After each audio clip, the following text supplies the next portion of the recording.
Buongiorno a tutti amici del canale. Oggi parliamo della sorella minore di Laura, alla quale è stata dato poco rilievo nella serie televisiva Little House on the Prairie.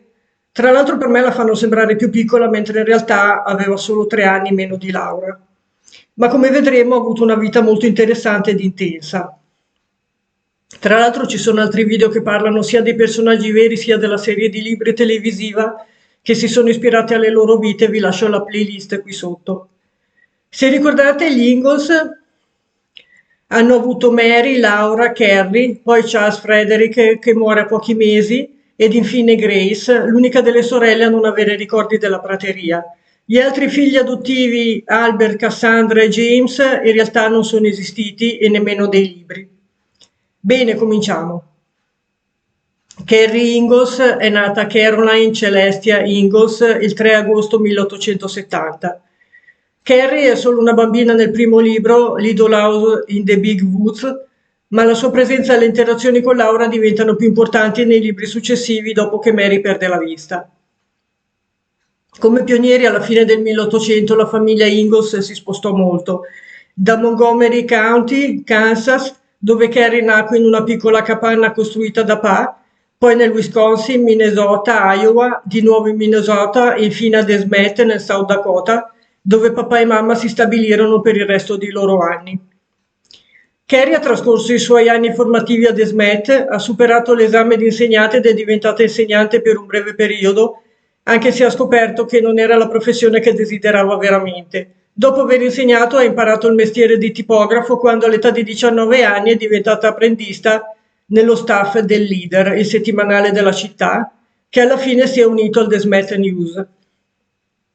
È diventata una stampatrice e giornalista di talento, come anche Rose, la figlia di Laura, esperta in tutti gli aspetti del mestiere, compresa la fusione del piombo in caratteri, editing, scrittura, pubblicazione, lavoro pubblicitario e rilegatura.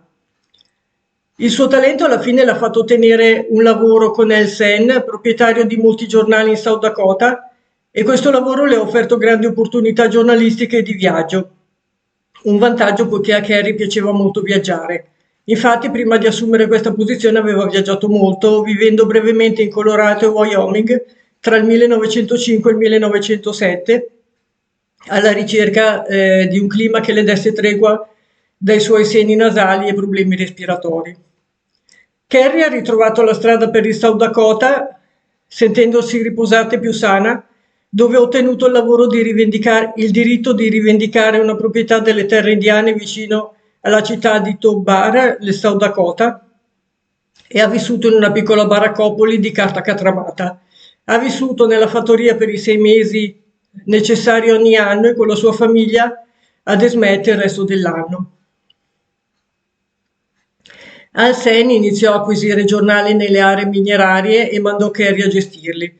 Nel 1911, all'età di 41 anni, Carey arrivò nella città mineraria di Keystone, nel Sud Dakota, dove gestiva il Keystone Recorder e lavorava per l'Hill City Star. Trascorse 35 anni in questa città fino alla sua morte il 12 giugno del 1946, all'età di 76 anni.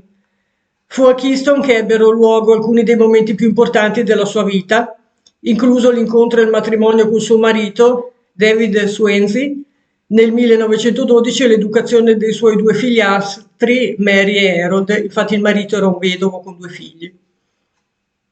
Anche sua sorella Mary venne a vivere con lei a Keystone dopo la morte di Ma Ingalls. Carrie si prese cura di sua sorella dal 1924 al 1928, quando Mary morì in ottobre a causa di una polmonite e delle complicazioni di un ictus.